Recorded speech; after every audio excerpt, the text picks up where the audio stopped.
the trusted voice of truth and light. God gave me a gift. I shovel well. I shovel very well.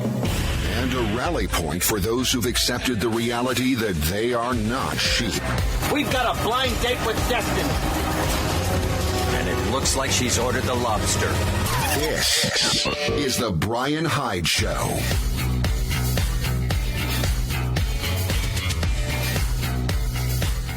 Hey, welcome aboard, fellow wrong thinkers. Speaking of fellow wrong thinkers, my friend Gary Welch joins us. Hi, Gary. Brian, how you doing? I'm feeling encouraged, and I'm trying to decide if that's a good thing or a bad thing. Because for the last year, it's always a good thing. Yeah, well, for the last year and a few months, I've kind of had this impression that if I'm not at least somewhat uneasy, something must be terribly wrong. I think I've been trained to be afraid. You know, that kind of irks me. How about you? No, I'm always optimistic. I'm always feeling like this. Even in the worst of times, I was like, "Oh, this is only temporary. We're gonna come out of it." But I'm just trying to think. There's that old Russian saying where they wear their troubles and their blues like a warm blanket that they wrap around them to keep them warm at night. And that's just because in Russia, you know, everything was always bad. So that they just learned that it became very comforting. It's like sitting on an ice block, you know, that after a while becomes, you miss it if you're not sitting on it. And I think we got used to trouble. Well, I want to start with a familiar topic that you and I have covered a lot in the last year and a couple of months, and that is, the COVID-19 lockdowns. And I think we've been pretty consistent that it was not the right thing to do. And as we're moving ahead, I think that's becoming more and more apparent. I think the COVID-19 emergency, and it was an emergency, I think we can legitimately say this was a real pandemic, but it still didn't justify the lockdowns. And I'm curious what you are seeing from your vantage point, Gary, in terms of governments at whatever level being more tightly reined in or otherwise having the tools taken out of their hands that they used to affect those lockdowns. Are you seeing this anywhere? I am, but it's not as much as I would have wanted to see. I don't think we're done yet. I think as people come out of this more and more, they're going to start questioning things. I've always said that it was not the disease that caused this. It was the government reaction to the disease. The disease itself if we would have done the right preparations and the right responses, would have had an impact, but nowhere near what we are dealing with right now because they took the wrong approach to it.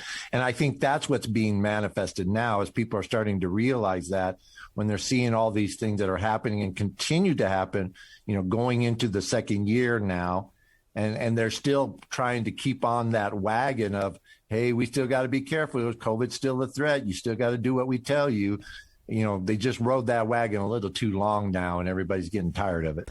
Although, isn't it interesting, and I don't know what this says about our human nature, but I think it's Brookline, Massachusetts, is instituting and they're reinstituting a mask requirement, even though the incidence of COVID in that locality is very, very low, even though Massachusetts, which has been pretty hardcore on mask requirements, has backed off. Brookline is saying, nope, we're gonna continue to keep it in place. And you have to wonder, what's the mentality at work that would actually make that seem like, well, yeah, this is a good move when everyone everywhere else has finally caught on to, you know what, maybe we don't need to be double masking and maybe it's okay to even take them off. Yeah, it makes me wonder. I wonder if they're doing it for the people of India to protect them. We have to protect the people of India from this disease. So if we mask up, they're safe. Interesting. Now that's a take I hadn't heard before, but I did talk to a couple of friends. Well, I had a couple of friends who were in Massachusetts last week. Right. I know. But seriously, Massachusetts, they said, you and I have been places where people are, more lackadaisical, and some people are a little more intense. Hey, where's your mask? Costco is a good example of, where they really push you hard on the mask. But these two friends who were in Boston last week said they have never experienced such aggression over the mask. Like, if it just barely gets down over the end of the tip of your nose, peeks over the top of your mask, people had no problem with stopping and getting in your face and telling you need to fix your mask, and insisting and dragooning other people in, to reinforce how important it was. So it surprises me. That's hardcore. That's very, dare I say, authoritarian, but for Massachusetts, given what they've been willing to put up with, in terms of their governance, yeah, okay, I could see that attitude catching on. But I can't imagine, when given the opportunity to back away from that, or to just let people make their choices. Here you have a community that's like, oh, no, we want to tighten down. And it's, I don't know, it's like the president and his wife show up for a photo op with Jimmy and Rosalind Carter. Now, the Carters are in a very high-risk category because of their age. They're both, I think, well into their 90s. And here's Joe Biden and Jill Biden without masks. And yet you think there he was at this World Economic Summit or something just a few days ago. He's the only leader on the Zoom call, but he's wearing that mask. And that, it's become this symbol. And I'm not sure I like what exactly it appears to symbolize. And they're still playing on the fears. This whole thing with India and what they are going through. Think about it. Why are they pushing that so hard when, typically with everything else, even when COVID was at its worst, they really weren't looking at all these other countries and what was going on with them. We focused on the U.S. And now they're absolutely focusing on this. And they're not focusing on the other countries that have basically stamped it out and have already kickstarted their economies because they didn't take as drastic measures as the U.S. did. It's just perpetuating that fear, and they want to keep it going for as long as they can, which is what I was referring to earlier. They still say we got to wear the mask. It's still dangerous. They want to perpetuate that fear because that fear is what gets compliance. Now, what's rich to me is you and I would be called out as fear-mongering for pointing out that, hey, the overreaction, the official, lockdown policies on the part of government actually turned out to be more dangerous than the virus itself. And yet, all we're trying to do is point out, look, there were two dangers we faced last year. I read an article by Donald Boudreau earlier today. He says there were two novel dangers in early 2020, but only one of them, the one in the coronavirus, was recognized as such. And it was taken as an excuse to be an excuse for potential overreaction, to justify we have no time to think, we have no time to ask questions, we just have to act now. But the other danger, which was what happens to people who are just going to try to live their lives to keep their businesses afloat, what's going to happen to them, that was largely ignored or severely discounted. We are called fearmongers for calling out the fearmongering of the people who would shut down, most of the economy just because it was, so dangerous we can't stop and think. We just have to do something, do anything. I hope we learned something from this, but I'm not sure everybody got the lesson. No, and it's kind of plain to me that those that are perpetuating this, whether it's from an honest desire to, they really do believe it, or for ulterior motives. But, the whole thing with us is that they're saying, look, by challenging the status quo, by challenging the government, by challenging these regulations, you're going to allow it to come back. You're going to allow it to spread again. These things were all for our good. And there's just really no evidence of that. But then again, this is a situation of where, what's evidence? Who cares? What are the facts? Nobody cares. Well, when people are panicked, they don't care. And so when they're panic-stricken, they're the ones saying, hey, until the risk is brought all the way down, we can't afford the luxury of listening to you guys, Gary, who warn about the dangers of lockdowns. Isn't that convenient? That mindset works very much in favor of the people who, I guess, would be looking to consolidate more power, but not so much in the favor of the people who are ostensibly being protected by these policies. Yeah, and we'll talk a lot about this in just show and others about how they use fear to propose. That's a very typical socialist program. It's very common. So this isn't the first time this thing's been played out? No. As in, let's talk about that. As in, we should have recognized it. It's not like there haven't been voices that have sounded the warning all along. And Gary, this is for me the most frustrating part. People are starting to come to their senses. People are starting to say, okay, I can see where this may have been, a bit of an overreaction. What did we do wrong that they couldn't see it before? Maybe we can visit this in the next segment. I mean, I'm open to whatever correction I need and, whatever improvement I could do, because I feel like we tried really hard to make that message, or at least make that clear, and yet somehow most people didn't want to hear it. All right, we'll take a quick break. We'll be back in just a moment.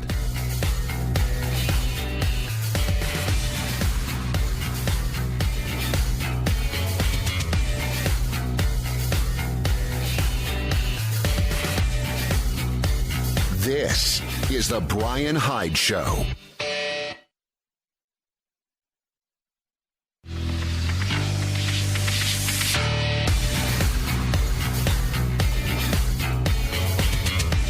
This is the Bryan Hyde Show. Hey, welcome back to the show. Gary Welch is my guest, and we are engaging in some pretty serious wrongthink here, I'm here to tell you. So, Gary, I'm asking for some painful truth here, and I know I can count on you to give it to me because you don't seem to flinch from the painful truth. How did we fail to get the message across to people? How serious these lockdown policies would be in terms of consequences, not just to economics, but to our freedoms. I feel like we must have failed to make the case, because there still seem to be a lot of people who are willing to embrace whatever it is someone in authority says. Well, I guess we better do it. So one of the things that folks of the liberty mindset, the conservative liberty mindset, is we're really big on facts and evidence and logic and reason. Those are key words for us. And what we don't realize is that most people, and this has been proven, there's lots of tests that everyone has done, politicians absolutely understand this. Most people make decisions based on emotion, not on logic, not on reason. And they play to that. Those who were perpetuating played to that emotion by going into the fear factor. Fear is a very strong emotional trigger, and it's a common trope that socialists use, whether that's international jewelry, or whether that's the communist threat, or whether that's the capitalist imperialist. They always use that very vague unknown threat. And we're even seeing it nowadays, even beyond COVID, where they're coming up with these threats. Oh, there's this threat out there. Russia is threatening us. China's threatening us. You got to give us power. The terrorists are coming after us. Give us power. That's just a very typical socialist approach to maintaining power. We approach this from a logical, reasonable, factual status. And here's the evidence, everybody. Here's the facts. Here's the numbers. But we never went to their emotion. And we could have done one of two things in my mind. Either one, strike up the emotion of freedom and how that needs to be protected and how you want to protect that. Or two, strike up another fear, which is the fear of what these guys are doing to you and how this is going to lead to really bad things coming in the very near future. To those who lost their jobs and those who lost their businesses, that was a very real fear, but there just wasn't enough of them. We couldn't get to the millions.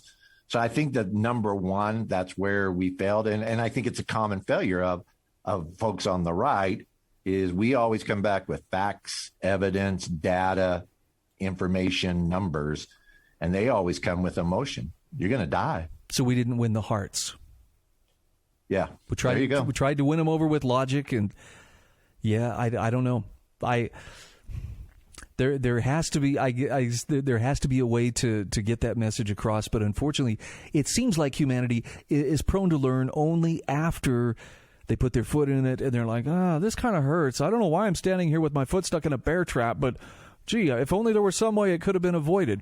I don't know. We learn after the fact, I guess, is what I'm trying to say. But let's talk about a couple of the other topics that you had in mind for today. There was no shortage of great stuff to discuss. What's this I hear about some movement on the part of the GOP to maybe get behind an infrastructure plan? Oh, yeah. Okay, so here is my call out to all the Republicans out there that really believe in your party. And I know this is GOP bashing, but they deserve it. So Mitch McConnell comes out and he says, well, to counter Biden's $2.3 trillion infrastructure plan, we're going to come out with a $600 billion infrastructure plan. And here's my thing. For a party that is in your platform to reduce the deficit, when's the last time you guys did that? And secondly, this increases the deficit again. So how is this a better plan? Well, it's not 2.3 trillion, Gary. Okay, but it's 600 billion, and it's in infrastructure. That is such a useless, wasted money project, whatever. Infrastructure has always been the call of the Democrats and the liberals, just basically to put more structure and more power into themselves. It's never related to jobs. It's never related to revenues, to bring the economy up. It's always just been a waste.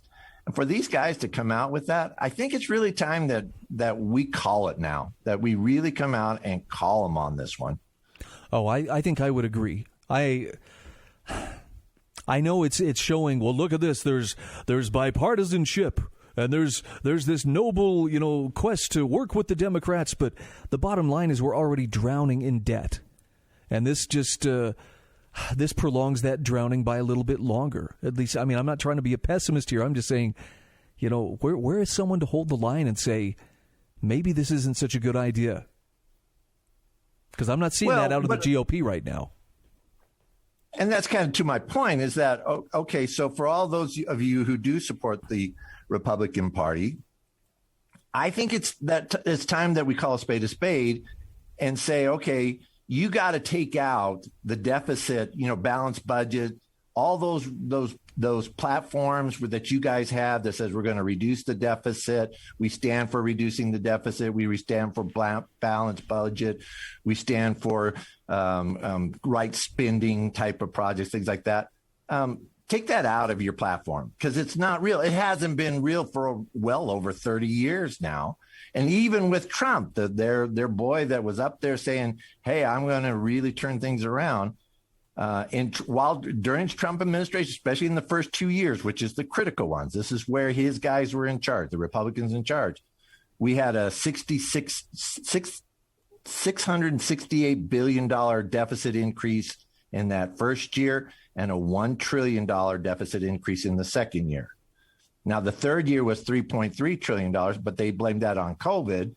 But I blame that on government reaction to COVID. But here we go. They're not reducing the deficit, and they're not projecting to reduce the deficit. They're not even coming up with any plans to reduce the deficit. In fact, they come out with plans to increase the deficit every year, and they have been doing this for at least 30 years. I think it's time that we just say, all right, let's just take that out of the platform. That's not part of the Republican Party.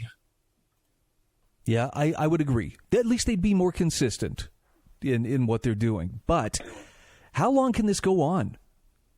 I mean, I've heard for years, maybe you heard this even when you were a kid, but I've heard for years why it's so important that we don't let the spending get away from us. Eventually, we're going to spend ourselves into a terrible place. And I can't say I paid super close attention like I've been watching every day, but I have been watching the trend for at least the last 20, 25 years. And holy cow, I don't see how this could be sustainable, particularly the spending in just the last year. There's going to come a point somehow, somewhere, somebody's going to say enough and turn off the credit. And what happens then? I mean, they've kicked the can down the road about as far as they can. Gary, I don't think it can continue for that much longer. Not at these levels, because we're going to do the same this year. They're projecting another $3.3 trillion to do it. And, we throw trillion out there like it's nothing, like, oh, yeah, it's just $1 trillion. That's a lot of money. And I'm not even so much like, just the debt hole in general. I'm not like a lot of people that are like immediately worried about it. But there are still very big consequences from running into a debt society. There are major consequences to our economy when we are a debt society. Well, and just look at the cost of everything right now. I mean, the cost of food is going up. It's very noticeable, and this has to do a lot with all the money that's being put into the economy, created through this spending. I don't know. We're learning a lot about inflation, or at least we're about to. We'll continue our conversation just the other side of these messages. Gary Welch is my guest. We'll be right back.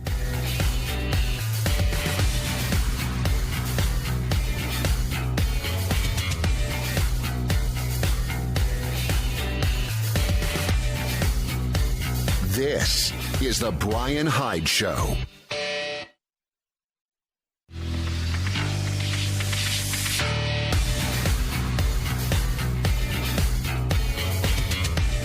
This is the Bryan Hyde Show. And we are back. Gary Welch is my guest. We got a lot of different things to talk about today. Gary, we kind of were heading into the realm of let's talk a little bit about the U.S. foreign policy. There's a lot of crazy stuff going on in the world right now. What was this story about? There's concern that Russia may have moved up to physical attacks on U.S. personnel with energy weapons. So remember earlier when I was talking about scare tactics, of how you use scare tactics. Well, one of the easiest persons to make the boogeyman is the Russians. We've all grown up with the fear that the Russians are coming to get us. The Russians are going to kill us. The Russians are going to take over. The Russians are infiltrating us. And, they switched things. They're no longer a communist party anymore, although I'm not really sure their current setup is any better. But, we still like using them as the bad guys. They're manipulating our elections. They're infiltrating our social media and getting people to do things that we don't want them to do. These evil Russians are out there attacking us. And the latest one came from the former acting defense secretary for under Donald Trump, Christopher Miller. He's making a big push for the CIA and the Biden administration to investigate U.S. personnel that have been, quote unquote, subject to particle weapons attacks. And what he's saying is that these personnel, especially overseas and some even here in the U.S., who are working in the government, have been talking about these symptoms that are close to what people have when they've been tested on, where they've done these particle microwaves and whatnot attacks on them. And they have these symptoms of headaches and dizziness, and they're basically exhibiting these symptoms. And this guy says it's the Russians. They're using particle weapons on us. Now, here's the thing, Brian, though. If it was just him and he was saying that, I would just say, okay, dude, you just want your day in the sun and making these accusations. But guess what? The CIA is investigating it. And the Biden administration is saying, yeah, we think there's something there. And we think it's the Russians. Okay, but it may be. And I have to admit, I don't know.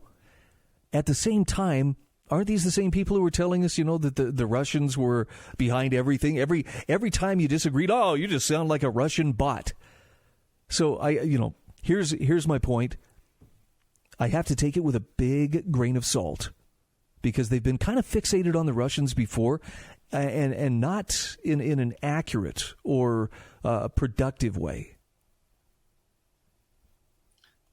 My big question, though, is why would the Russians do this? It is not like it causes any lethal. It has minor symptoms at best. Why would they be doing this and risk? Basically, because that would be considered an attack. It doesn't matter if you kill anyone. If you're attacking Americans, that's an attack. And why would you take that risk just so that you can make some U.S. low-level officials feel sick for a little bit, to get, have a headache or earache or dizziness or things like that? It doesn't make any, why would you take that kind of chance? If you're testing your weapons, these people have already shown they have no problem testing it on their own. They've got plenty of convicts. They got plenty of people that if they wanted to test weapons on, they would test it. Why do things like take it down to Havana and hit the U.S. embassy personnel with it to see what would happen? It just doesn't make any sense. Like, why would they do that? So, there's this little thing of, okay, why are you guys doing this? And it goes back to, it's just more of this, the evil guys are out there. The boogeyman's going to get you, everybody. And even then, I'm like, man, you're even looking at the wrong place. I mean, what the Chinese are doing with us and far as the threats that they present, I just really don't want to go after the Russian boogeyman. I just don't think it's worthwhile. But you rightly pointed out, at least when we were talking a minute ago off the air, China, at least from the standpoint of their growing economic as well as military power and their expansionist aims, they pose a credible threat to the arrangement of power on the world stage. I'm not suggesting the U.S. needs to be the world's policeman, but Gary, you're right. China is definitely feeling its oats and feeling, you know what, I'm grown up enough, America, you don't tell me what to do. And they've got a big stick to go with it. So we were talking about the debt in the last segment. Well, China has bought up most of that debt. And if you don't think they're using it, just look at the way that the U.S. reacts to China. They steal our technology. We do nothing. They steal secrets. We do nothing. Military hardcore secrets that we really don't want them to have. We do nothing.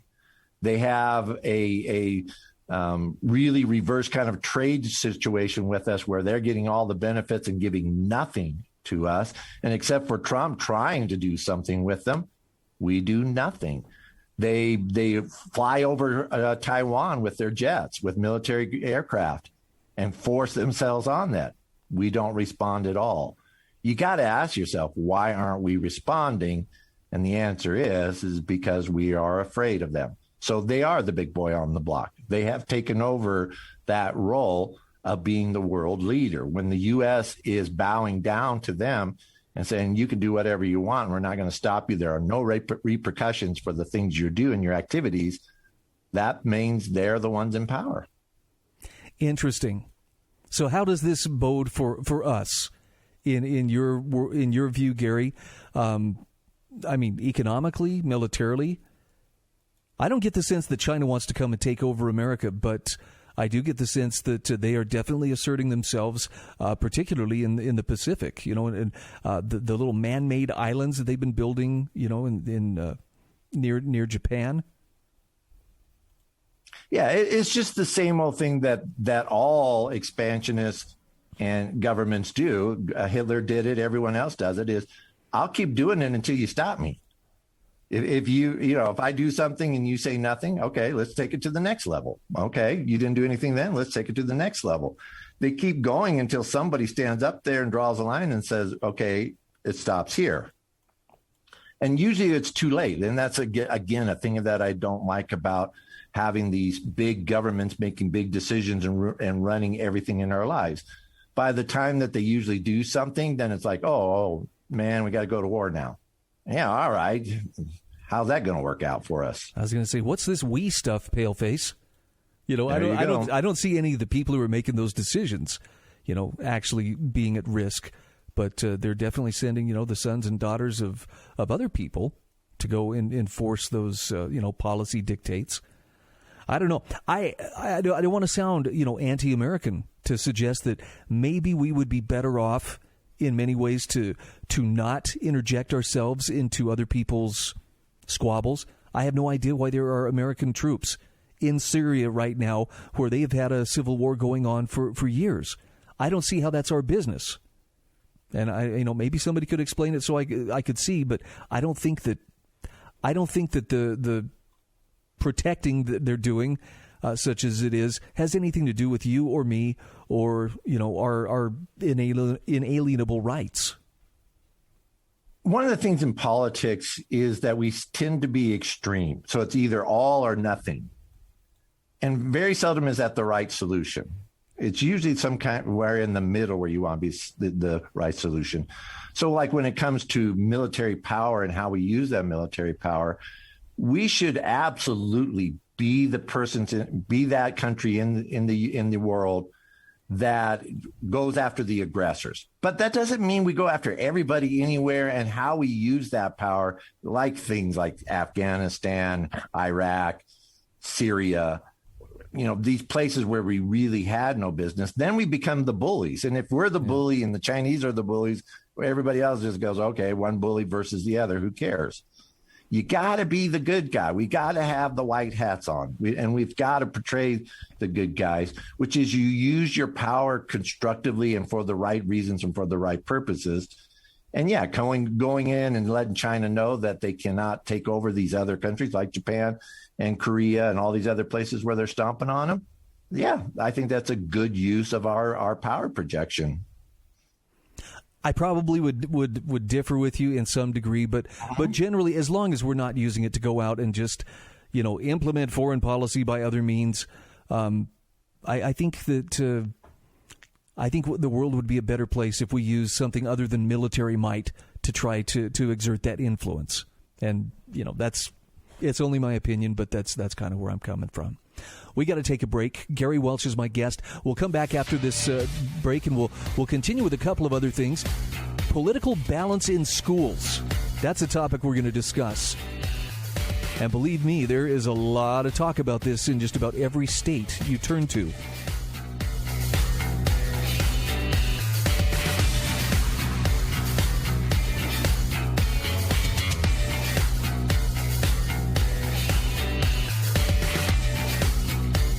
This is the Bryan Hyde Show.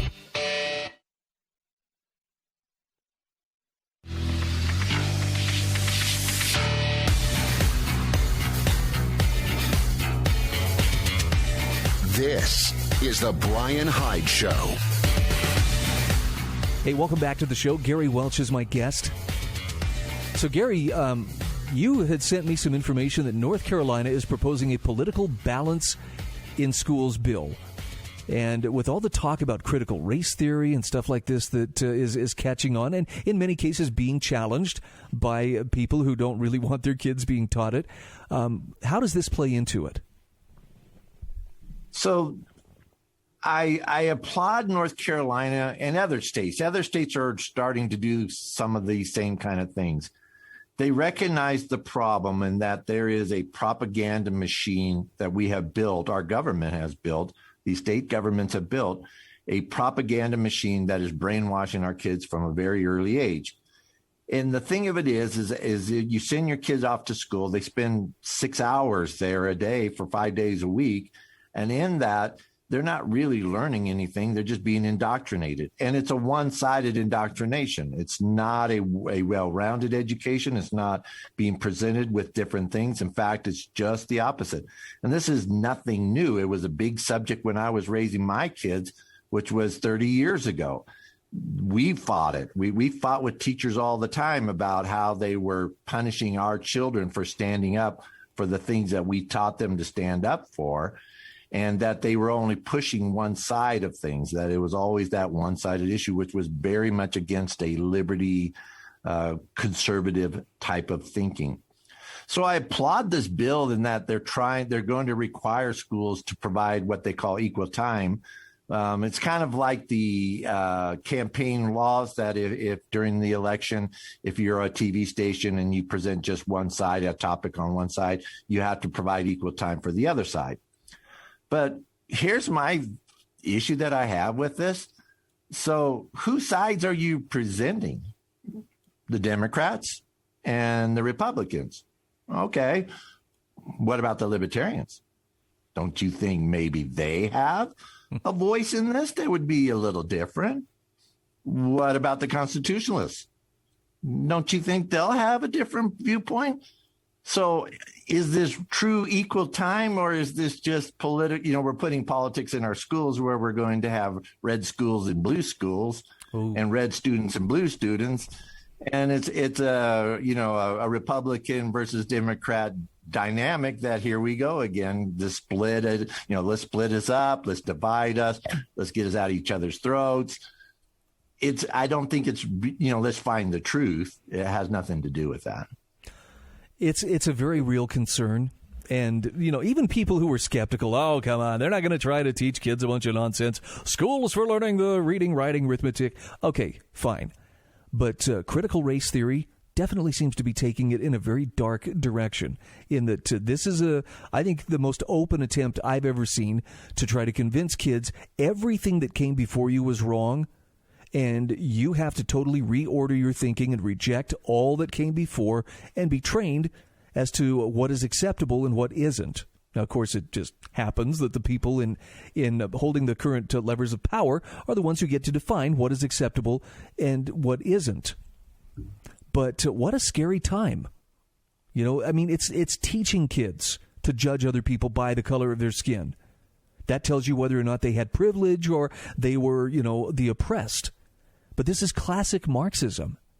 And the danger I see, and you mentioned this in response to North Carolina, is sometimes I think people step up and they want to be, we want to make sure we put it into law. Schools cannot teach this. But beware, if you're asking government to solve the problem for you, it's going to see itself as the solution anytime anything related to that problem arises in the future. In other words, you're giving it power. You're declaring the playing field to be its rightful domain.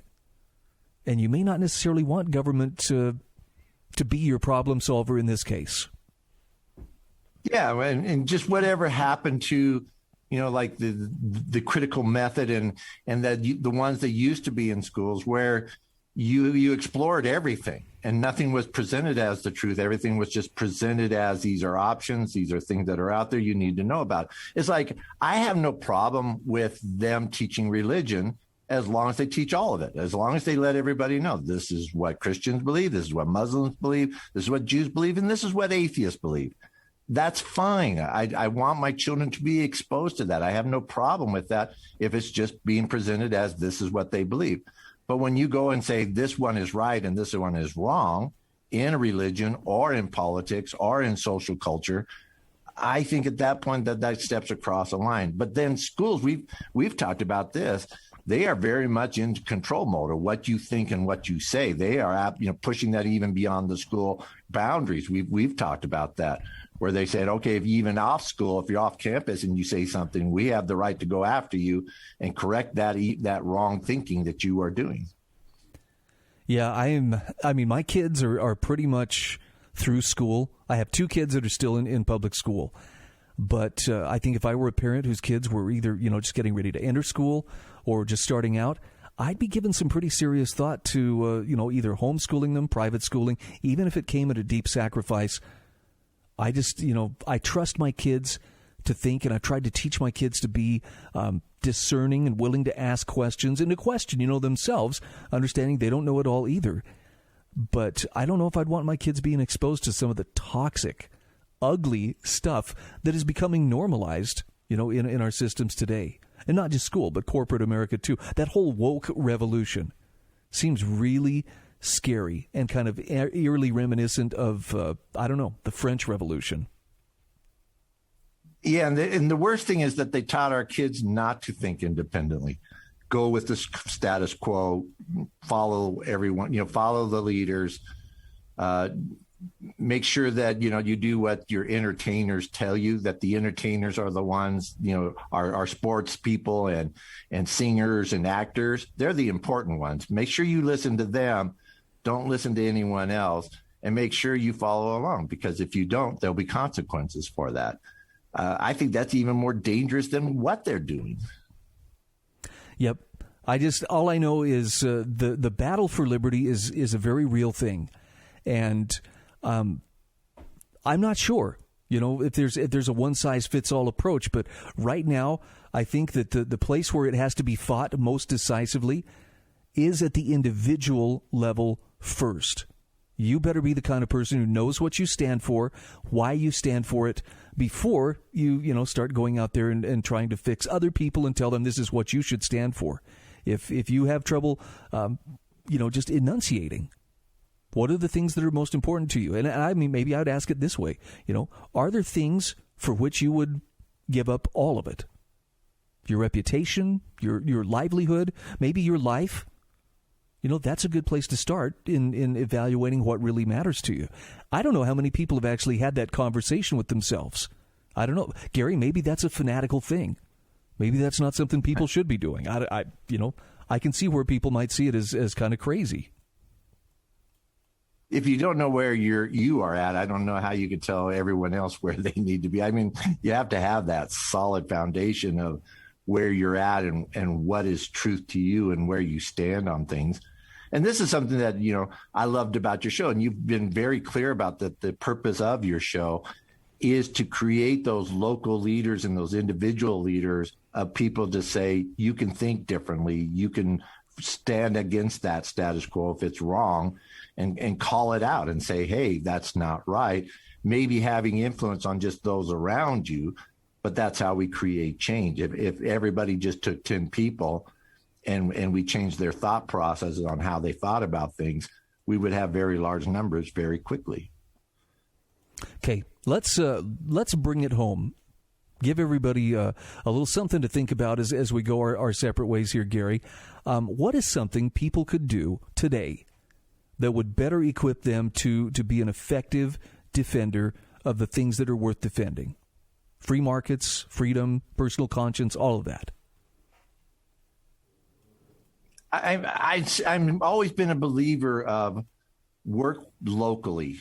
Don't try to change the federal government. Don't try to change the nation. Don't try to change everybody. Work on those within your local vicinity right next to you. And we called it out in the very beginning. Republicans, man, you've got a party that is not doing what you want it to do. They do not represent you anymore. Change that. Go after that party and go after that where you do have influence and say, hey, guys, if you're not going to do it, take it off your platform. Be honest at least. No, I think I would agree. And I would encourage people, even though this may have some people reach over and switch off the knob, where I'm talking, consider what you're consuming. Consider what you're filling your mind with. If it's stuff that makes you angry or stuff that makes you fearful, maybe reconsider, because that kind of stuff can really distort your view of the world, and you might miss some of the good stuff that's going on, as well as, picking up on some of the bad stuff. Gary, thanks for joining me. Great to talk with you as always.